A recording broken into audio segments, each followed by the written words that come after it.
Imagina só que, neste exato milissegundo, enquanto essas palavras estão soando, o cérebro humano está resolvendo equações algébricas incrivelmente complexas.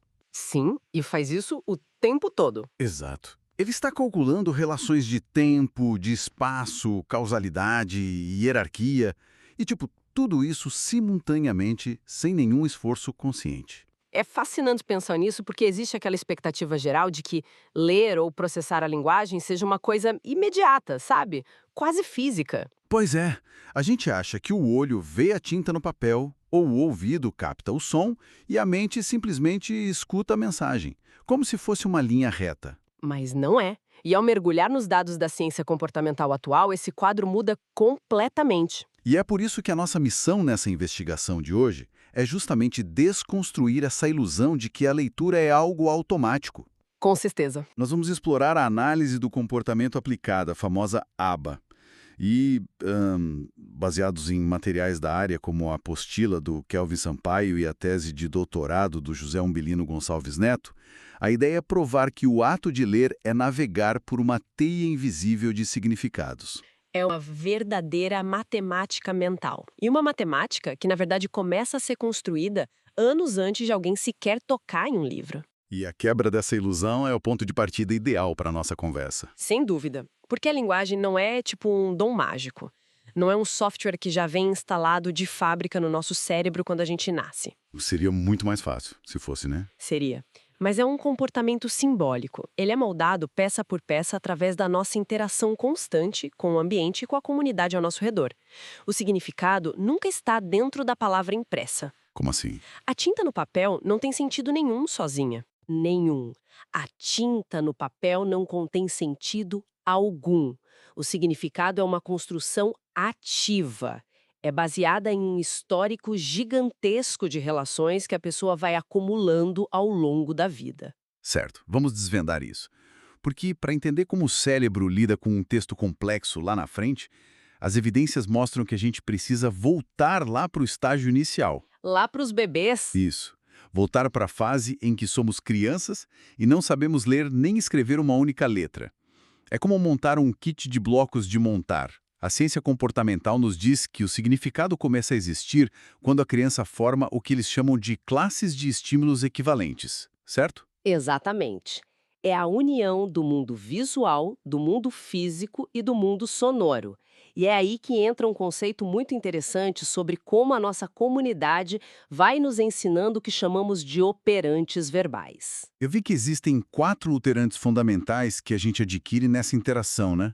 O ecoico, o tato, o mando e o intraverbal. Sim, e a distinção entre eles não é só um detalhe acadêmico. São caminhos comportamentais e neurológicos completamente diferentes. Tá, me dá um exemplo prático disso. Vamos lá. O ecoico é a pura repetição motora.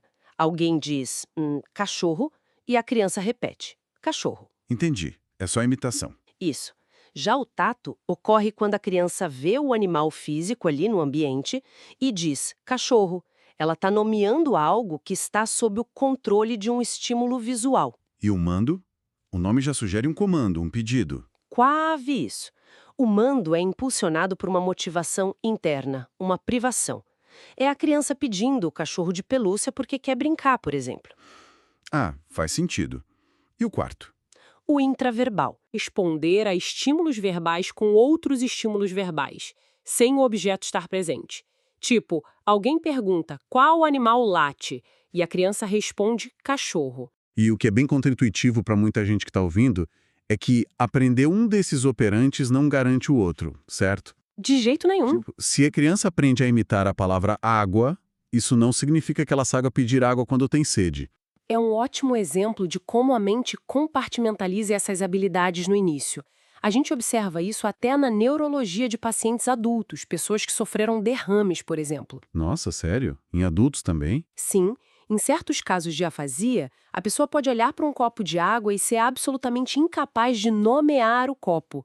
O operante do tato foi danificado ali. Mas e se ela tiver com sede? Segue dizer a palavra água perfeitamente para fazer o pedido. Uau! São circuitos de aprendizagem construídos separadamente pela nossa interação com a comunidade. Mas vem cá, Se a gente está recebendo e arquivando essas conexões de forma tão separada no começo, como é que não ficamos sobrecarregados? É uma ótima pergunta. Porque, pensa bem, se o cérebro tivesse que memorizar ativamente a ligação de cada pecinha, cada objeto minúsculo com cada palavra, cada imagem do mundo de forma individual, a sobrecarga cognitiva seria impossível de gerenciar. Seria inviável.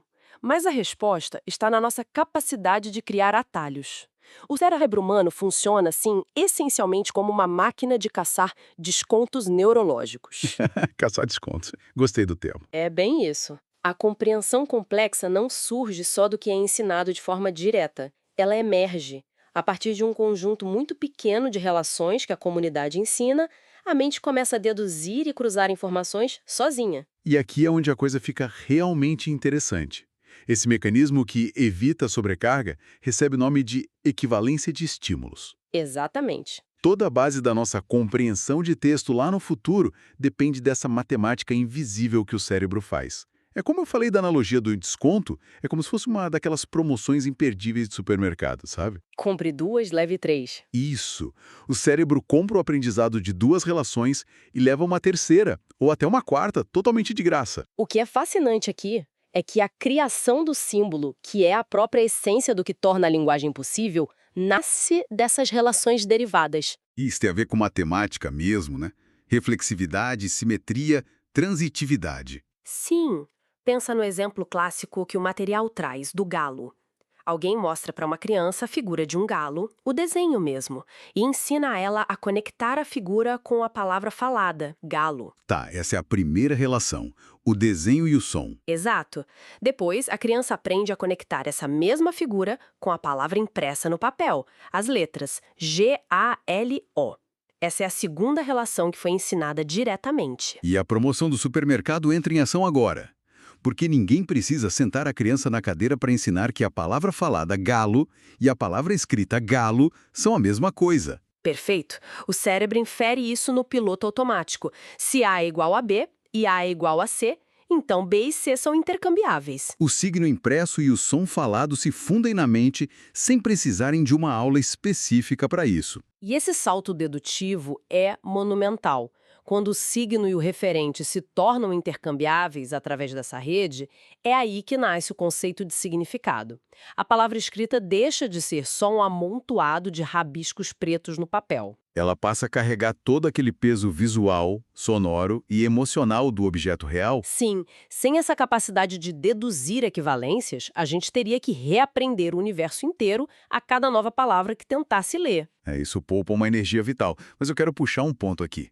Ainda existe um abismo gigantesco entre entender uma palavra isolada e entender o mundo real, né? Com certeza. Porque o mundo não é feito só de cópias exatas do mesmo galo que estava no desenho. O aprendiz não é exposto a todos os exemplares de algo no mundo. Se a nossa base inteira é construída em cima dessas equivalências exatas, como é que o aprendizado se expande para dar conta das infinitas variações que existem na vida real? Então, o mecanismo que permite essa expansão é a formação de classes funcionais e a generalização. Classes funcionais. O nosso sistema cognitivo agrupa estímulos físicos diferentes dentro de uma mesma gaveta mental, digamos assim, desde que eles compartilhem uma função ou uma consequência semelhante. Tem um exemplo no material sobre a água, que eu achei muito bom para ilustrar isso. Sim. A palavra escrita água, o fenômeno físico da chuva caindo no rosto e aquela sensação sensorial de alívio ao beber algo gelado quando se tem sede. Mas fisicamente, não tem absolutamente nada em comum entre letras desenhadas no papel e um líquido caindo do céu. De fato, não tem. Mas o cérebro funde essas experiências em uma mesma classe funcional, com a mesma categoria. E a partir dessa base, a gente cria hierarquias de conceitos. A mente vai refinando essas gavetas mentais. Entendi. Tipo o conceito geral de chuva, que seria qualquer água caindo do céu em gotas. Isso. Esse conceito amplo passa a ser subdividido em conceitos mais refinados e subordinados. Cria-se, por exemplo, a categoria da garoa para uma chuva fininha e a categoria do temporal para uma chuva perigosa e violenta. E se conectarmos isso ao panorama geral, tem um detalhe crucial aí. Quem manda nas regras do jogo é a nossa cultura, a nossa língua materna. Esse é um ponto prático forte para quem está escutando. Isso significa que o que chamamos de compreensão é, na verdade, um imenso acordo coletivo silencioso sobre como agrupar as coisas. Praticamente. É a nossa comunidade verbal que dita, de forma incidental e não sistematizada, onde termina a categoria da garoa e onde começa a categoria do temporal. Mas, só para fazer um papel de advogado do diabo aqui, a natureza dita que uma garoa é fisicamente diferente de um temporal que derruba árvores, né?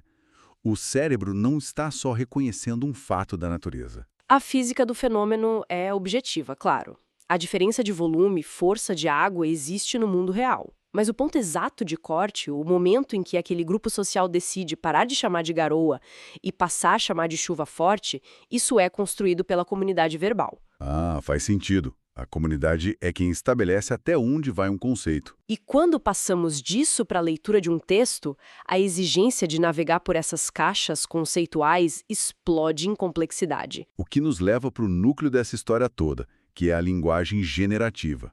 É a habilidade de induzir regras do ambiente e produzir novos exemplos. A gente entende as palavras e as categorias.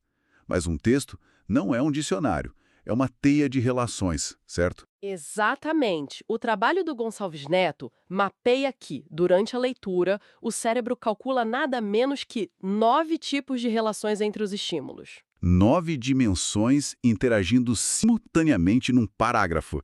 É muita coisa. Quais são elas? Vamos lá. Tem a relação de identidade ou similaridade, tipo saber que uma atemoia é semelhante a uma graviola. Tem a oposição, distinguir que fruta é oposto de carne, por exemplo. A distinção, saber que violão é diferente de violino. E tem a comparação também, né? Entender que uma coisa é maior ou melhor que outra. Isso. A hierarquia, saber que a Europa contém a Bélgica ou que a atemoia é uma fruta. A relação de tempo, entender que o behaviorismo surgiu depois da psicanálise. A de espaço, tipo, o capítulo 1 está acima do 2. A de causalidade, inferir que raios UV causam câncer. E tem uma que me deixou muito impressionado, a nona, que é de perspectiva ou relação deítica. Essa é fantástica mesmo. É como se ler envolvesse uma viagem no tempo. Porque, pensa só, existe o eu aqui, você aí, o presente de quem escreve versus o futuro de quem lê.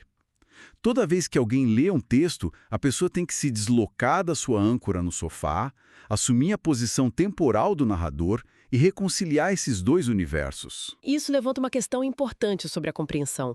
A leitura de textos é infinitamente mais complexa do que ler palavras isoladas, justamente porque exige o cálculo simultâneo dessas 9 relações, em redes mínimas, nas orações e maiores nos parágrafos. E é toda essa mecânica invisível de hierarquias e perspectivas que culmina no grande problema da educação hoje, a diferença entre decodificar um texto e realmente entender um texto. Sim, existe uma divisão técnica muito importante aí entre o que chamamos de operante textual e as relações intraverbais que a gente mencionou antes. Aprender o operante textual é só o primeiro passo, né? É a base da alfabetização, é a habilidade mecânica de decodificar as letras e emitir o som, olhar para a palavra cão e dizer cão. Mas um leitor pode emitir o operante textual perfeitamente diante de um texto extenso, lendo em voz alta com fluidez, sem demonstrar compreensão alguma. Então, o que tudo isso significa? Para quem está nos acompanhando, eu pensei numa metáfora musical para consolidar essa ideia. Ah, metáforas são ótimas, vamos lá. O operante textual é como um músico que consegue ler e tocar mecanicamente todas as notas de uma partitura. Os dedos vão nas teclas certas, no tempo exato. Mas ele não tem a menor ideia do sentimento, não percebe a emoção ou a melodia da música. Ele só converte o símbolo em som. Perfeito! Essa é uma representação excelente, porque a verdadeira compreensão, as relações intraverbais, é quando o músico domina a linguagem oculta ali. Ele sente a música de verdade, ele entende a intenção do compositor. Ler acionando só o operante textual é basicamente fazer barulho com a boca. Exato. A compreensão intraverbal é permitir que o cérebro orquestre todo aquele conhecimento de mundo, de tempo e de causalidade que a comunidade construiu com a pessoa a vida toda. Foi uma jornada e tanto a de hoje, né? Com certeza, passamos por muita coisa. Fazendo um resumo bem enérgico dessa jornada, a gente começou lá com os bebês, unindo sons a objetos físicos, passamos pelas equações matemáticas invisíveis que o cérebro faz para poupar energia, aquela coisa do A igual a B e B igual a C. Vimos como a gente organiza o mundo em hierarquias. E, finalmente, vimos que ler em voz alta não garante a compreensão das 9 complexas relações presentes em um parágrafo. Exatamente. E levando tudo isso em conta, acho que a gente pode deixar uma reflexão final, um pensamento provocativo para a nossa audiência, que avança até um passo além dos dados. Eu gosto dessa ideia. Qual seria? Bom, se todo o nosso conceito de significado depende exclusivamente das categorias e dos limites definidos pela nossa comunidade verbal específica, será que é humanamente possível que duas pessoas, criadas em comunidades com regras diferentes, leiam exatamente o mesmo texto e extraiam dele exatamente o mesmo significado? É uma pergunta profunda. Ou será que cada leitura é, no fundo, uma tradução particular do mundo? Pois é. Fique esse pensamento para quem nos acompanhou até aqui. Na próxima vez que vocês forem ler uma notícia ou até um simples e-mail, observem como o cérebro de vocês vai fazer todas essas conexões matemáticas invisíveis. É um milagre cotidiano que a gente nem percebe. Verdade.